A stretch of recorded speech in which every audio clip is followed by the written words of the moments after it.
ایک کسائی تھا، قصاب، ٹھیک ہے، اور اس کی ایک پڑوس کے اندر ایک خادمہ تھی، کام کرنے والی تھی، وہ اس کو بڑی پسند تھی، اس کی نیت اس کے بارے میں خراب تھی۔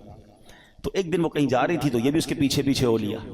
جب قریب پہنچا تو وہ خادمہ کہتی کہ دیکھو میرے قریب مت آؤ، دل تو میرا بھی تمہاری طرف مائل ہے، مگر یہ کام جو ہے نا یہ اللہ کو پسند نہیں ہے، اللہ کا خوف کرو، مجھے اللہ سے ڈر لگتا ہے۔ اس نے سوچا کہ جب تم خادمہ ہو کر، ایک غریب عورت ہو کر اللہ سے ڈر رہی ہو، مجھے زیادہ ڈرنا چاہیے۔ اس نے اس عورت کو چھوڑ دیا اللہ کے ڈر سے، کوئی دیکھنے والا نہیں تھا، they were both alone there، مگر اللہ کے خوف سے چھوڑ دیا۔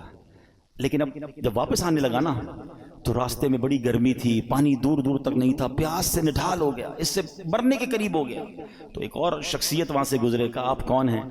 کہ میں فلاں نبی کا قاصد ہوں۔ ایک نبی علیہ السلام کے ساتھ رہتے تھے اور ان کے قاصد تھے، پیغام پہنچاتے تھے، وہ بھی پیاسے تھے۔ کہا آپ کا حال کیا؟ کہ میں بھی بالکل پیاسا ہوں۔ کہا چلیں حضور دونوں مل کے دعا کرتے ہیں۔ تو وہ جو نبی علیہ السلام کا قاصد تھا کہ تم بھی دعا کرو میں بھی دعا کرتا ہوں۔ کہا میں تو گناہ گار آدمی کسائی ہوں، آپ اللہ کے نبی کے ساتھ رہتے ہیں، آپ دعا کریں۔ انہوں نے دعا کی، انہوں نے آمین کہنا شروع کی۔ تھوڑی دیر ہوئی تو ایک بادل آیا، بڑا کالا سا، بڑا ٹھنڈی ہواؤں والا۔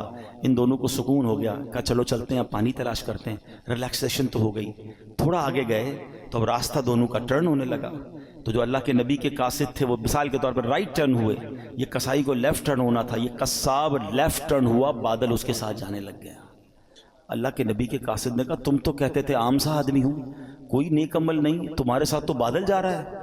کہا واقعی کوئی نیک عمل نہیں ہے، بس آج ایک واقعہ ہوا، گناہ کرنے جا رہا تھا، میں تو غلط آدمی ہوں، برا کام کرنے گیا تھا۔ ہاں یہ بات ضرور ہے کہ موقع ملا تو اللہ کا خوف آ گیا، میں اس لیے پیچھے آ گیا۔